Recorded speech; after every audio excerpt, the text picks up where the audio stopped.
Bien-aimés dans le Seigneur, que Dieu vous bénisse pour cette opportunité qu'il nous donne encore ce matin de pouvoir écouter sa parole. Ce n'est pas par habitude que nous nous levons le matin, mais c'est par la grâce de Dieu parce que nous pouvons aller dormir, mais sans pour autant nous réveiller. C'est une grâce, nous devons en être reconnaissants et nous voulons bénir le Seigneur parce que nous savons que tout don parfait vient d'en haut, vient de lui auprès de qui il n'y a ni changement ni variation d'ombre. Nous allons lui rendre gloire pour cette matinée, pour cette journée. Prions. Nous te bénissons, nous te rendons gloire parce que tes bontés ne sont jamais à leur terme, mais tu les renouvelles chaque matin. Je te bénis pour ton amour infini. Tu as accepté de venir mourir sur la croix pour nous, pour que nous ayons la vie et cela en abondance. Je te bénis parce que c'est toi qui donnes du sens à notre vie. À chaque jour suffit sa peine. Merci pour cette belle journée qui a commencé. Je te recommande cette journée, qu'elle soit une journée d'allégresse, une journée de joie, que le bonheur et la grâce nous accompagnent. Seigneur, je te recommande ce programme, cette exhortation de tous les matins, que tu puisses nous visiter. Je demande une onction spéciale, une onction particulière. Je prie pour que tu puisses nous visiter, nous parler, que tu puisses nous fortifier ce matin. Nous voulons que tu puisses nous canaliser, nous orienter par ta parole. Sois béni, nous avons besoin de ton rhéma. Ce matin, la lettre tue, mais l'esprit vivifie. Merci Seigneur parce que nous avons soif de te connaître. Nous avons soif de t'entendre. Nous sommes prêts, parle-nous. La foi vient de ce qu'on entend. Ce qu'on entend vient de la parole de Dieu. Merci Seigneur pour ta gloire au nom de Jésus. Nous voulons que tu croisses et que nous puissions diminuer. Nous t'avons ainsi prié. Amen. 2 Corinthiens chapitre 2, le verset 11. Afin de ne pas laisser à Satan l'avantage sur nous, car nous n'ignorons pas ses desseins. La Bible nous demande de ne pas laisser l'avantage à Satan, parce que nous connaissons ses desseins. Il est écrit, le voleur ne vient que pour voler, pour égorger, pour détruire. Mais moi, je suis venu pour que mes enfants aient la vie et cela en abondance. Nous ne devons pas laisser l'avantage au diable parce qu'il ne va pas nous faire cadeau. Il va nous abattre, il va nous éliminer. Voilà, il est important que nous soyons vigilants.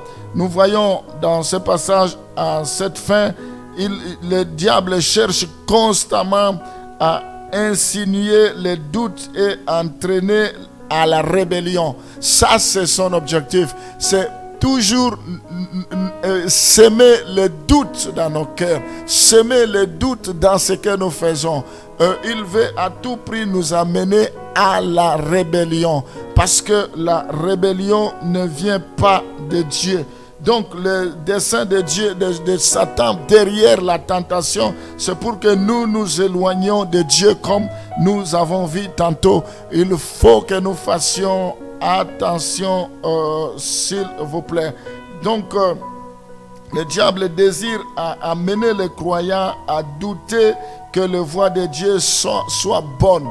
Il veut que nous puissions douter si les voies de Dieu sont bonnes, si nous sommes sur le droit chemin ou pas, si vraiment Dieu ne ment pas, alors que nous savons que Dieu n'est pas un homme pour mentir, ni fils d'homme pour se repentir. Le diable veut douter, veut nous amener à douter que les voies de Dieu soient bonnes, comme je le disais tantôt, que cela soit juste et parfaite. Et bien aimé, les voies de Dieu sont bonnes, sont justes et parfaites. Le diable n'a rien à nous amener de nouveau. Dieu nous a déjà dit au travers de sa parole clairement que les projets qu'il a pour nous sont des projets de bonheur et non de malheur. Nous allons lire Genèse chapitre 3, le verset 1 à 6 pour comprendre ce que le diable est capable de faire. Le serpent était le plus rusé de tous les animaux. Ici, nous sommes dans le jardin d'Éden, au commencement, de tous les animaux des champs que l'Éternel Dieu avait fait. Il dit à la femme, Dieu a-t-il réellement dit, vous ne mangerez pas de tous les arbres du jardin?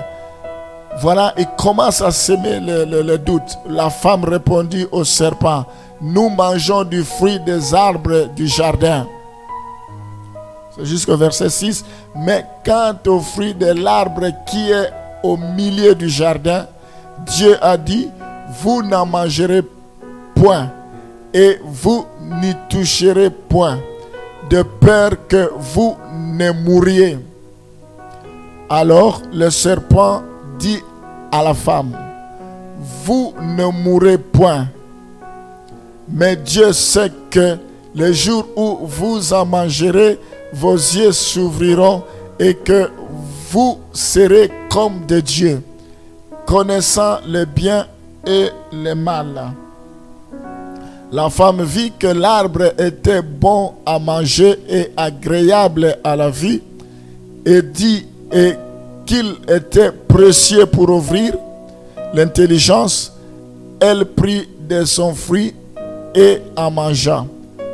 Elle en donna aussi à son mari qui était auprès d'elle et il en mangea. Voilà comment le tentateur, le diable procède. Il veut faire croire à Adam et Ève, surtout à Ève, que les voies de Dieu ne sont pas justes, ne sont pas bonnes et ne sont pas parfaites. Il voulait savoir qu'est-ce que Dieu avait dit au sujet de l'arbre de connaissance du bien et du mal. Quand la femme a commencé à lui expliquer, il dit, voilà, c'est là le problème. Dieu savait que les jours que vous en mangerez, ce n'est pas que vous mourrez, mais vous deviendrez comme lui. Votre intelligence va s'ouvrir et vous deviendrez des dieux. Alors tout cela, c'était pour l'amener, l'objectif, c'était pour qu'il se détourne de Dieu, qu'il puisse désobéir. C'était pour l'amener à la rébellion. Toutes les fois que tu cèdes à la tentation, tu es en train de te rebeller contre Dieu. Toutes les fois que tu cèdes que la tentation est consommée, tu es en train de désobéir à la voix du Seigneur. Qu'est-ce que le Seigneur avait dit? Nous devons apprendre à écouter Dieu et non à écouter les tentateurs. Parce que le tentateur, derrière cela, il a un objectif. Nous voyons ici le passage de Genèse que j'ai donné. Satan incite l'homme soit à faire ce qui est contraire à la volonté de Dieu, soit à ne pas faire ce que Dieu demande. Il nous pousse impérativement, gravement à ne pas faire soit la volonté de Dieu, soit à ne pas faire ce que Dieu nous demande de faire. Nous devons respecter scrupuleusement ce que Dieu nous demande de faire. Nous devons respecter les directives, les instructions, parce que Dieu est derrière les directives. Nous devons respecter ce que Dieu nous a dit. Voilà l'objectif du diable, c'est de nous détourner. Nous voyons ici qu'il veut aussi inciter Adam et Ève à faire ce que Dieu a dit à un moment qui n'est pas celui de Dieu. Quand nous agissons, nous faisons des choses à un moment donné qui n'est pas le moment de Dieu et nous sommes à côté de la plaque. Dieu fait chaque chose à son temps. Le tentateur, le diable peut nous faire des choses anticipativement avant le temps de Dieu. Nous devons savoir consulter aussi le temps de Dieu. Ça fait partie de stratégie de ruse que l'ennemi fait. Il nous fait faire des choses avant le temps de Dieu pour que nous soyons en contradiction avec Dieu, parce que Dieu, c'est un Dieu de temps. Nous allons, pour appuyer cela, on peut lire un passage dans 1 Samuel chapitre 13, les versets 8 à 14, pour comprendre ce que je vais dire, les versets 8 à 14. Il attendait 7 jours selon les termes fixés par Samuel. Mais Samuel n'arrivait pas à Gilgal et le peuple se dispersait loin de Saoul. Nous voyons, il y avait des directives que l'homme de Dieu avait données. Il devrait attendre le temps fixé avant d'arriver. Mais comme cela tardait, qu'est-ce qui est arrivé? Alors Saoul dit, amenez-moi l'holocauste et le sacrifice d'action de grâce. Et il offrit l'holocauste. Comme il achevait d'offrir l'holocauste, voici Samuel arriva et Saoul sortit au-devant de lui pour le saluer. Mais bien aimés, nous allons continuer avec le passage, mais j'aimerais vous dire que nous devons faire attention. Ce n'est pas parce que le peuple n'était plus d'accord avec Saoul qu'il devrait se permettre de pouvoir offrir l'holocauste alors que Samuel leur avait dit qu'il venait. Il fallait attendre. Donc l'ennemi a saisi de cette faille pour dire ok, même s'il ne vient pas, nous allons offrir. Voilà que aussitôt qu'il voulait offrir, et Samuel s'amena. C'est là que nous étions. Samuel dit, qu'as-tu fait? Saoul répondit, lorsque je vis que le peuple se dispersait loin de moi, voilà le piège, voilà ce que le tentateur a fait. C'est de faire des choses anticipativement au temps qui n'est pas marqué par Dieu. Nous devons être des hommes avertis. Nous devons nous laisser conduire par l'Esprit de Dieu pour faire des choses au temps marqué par Dieu.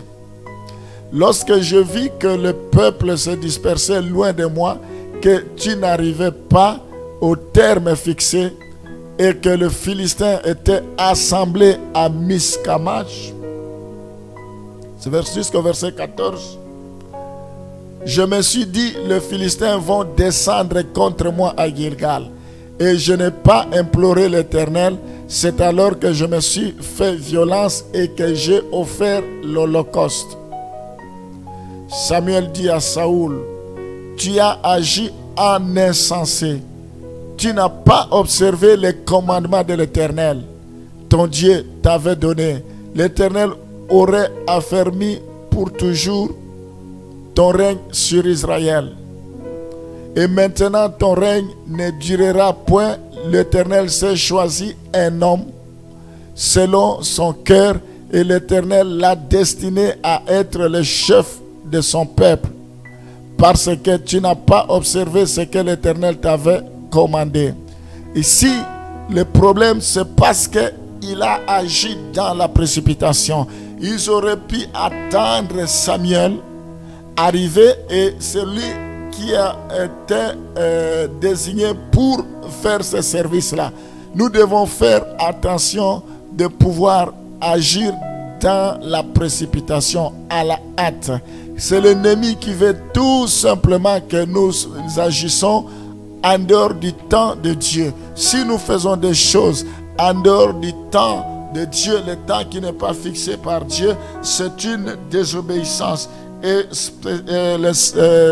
le tentateur Satan, il est spécialiste dans ces choses. Il suffit que quelqu'un puisse avoir une prophétie ou qu'on puisse prophétiser, Dieu t'a appelé au ministère, directement nous nous mettons au travail et des fois nous allons à l'encontre de l'homme de Dieu, la rébellion, ainsi de suite, et nous pensons que nous sommes dans la volonté de Dieu. Nous voyons ici, il a vu que le peuple s'éloignait de lui. Il a dit non, c'est parce que ça tardait. nous devons attendre. La Bible dit c'est une prophétie dont le temps est déjà fixé. Si elle tarde, attends-la car elle s'accomplira certainement. On ne peut pas aider Dieu. Le temps de Dieu, ce n'est pas notre temps. Dieu fait chaque chose à son temps. Dieu n'agit pas avant le temps, il n'agit pas après le temps, mais il agit au temps opportun, au moment opportun. Nous voyons dans la piscine de Bethesda, l'ange descendait une fois par an pour secouer. L'ange, celui qui se baignait, si l'ange, avant que l'ange ait secoué l'eau, si vous tombez avant, vous ne serez pas guéri. Après que l'eau ait été secouée, si vous tombez aussi, si vous baignez dans l'eau, vous ne serez pas guéri. Il fallait à ce moment précis. Mais bien aimés, nous devons comprendre que le diable, le tentateur, c'est un agitateur. Il veut nous faire des choses, soi-disant que le temps passe, soi-disant que c'est le temps, mais nous devons le faire avec révélation. Nous allons prier. Nous avons vu la tentation dans la vie du croyant. Nous avons parlé, la première chose, Satan et la tentation. Nous avons vu comment Satan, lui, il est appelé tentateur et comment il procède. Nous allons prier pour que Dieu nous donne la sagesse pour que nous ne tombions pas dans le piège du diable. Nous allons prier pour que le Seigneur puisse nous secourir. Seigneur, merci parce que ta parole est là pour nous révéler. Ta parole est là pour nous montrer le chemin à suivre. Merci parce que nous savons que le diable, c'est lui, notre tentateur. Il s'appelle le tentateur. Nous prions pour que toi, tu puisses nous donner la victoire. Nous prions, Seigneur, quelles que soient ces ruses, quelles que soient ces tentations, que tout ce que tu as fait sur la croix puisse s'accomplir dans nos vies. Tu as dit, ne craignez point car j'ai vaincu le monde. Nous prions, Seigneur, pour que le diable, avec ces tentations, il cherche à semer le doute. Oui, que nous puissions être à mesure de déceler, de découvrir les ruses du diable quand il viendra avec le doute, quand il cherchera à nous entraîner dans la rébellion, quand il cherchera à nous amener sur les voies qui ne sont pas tes voies, quand il cherchera à semer les doutes concernant tes voies, Seigneur, fais-nous grâce au nom de Jésus. De la même manière que tu as résisté aux tentateurs, c'est de la même manière que nous résisterons. Si tu as vaincu, nous vaincrons aussi. Étends ta main, Seigneur, que l'on sache que c'est toi qui es Dieu. Ne nous abandonne pas. Je prie, Seigneur, parce que le voleur ne vient que pour voler, pour égorger, pour détruire.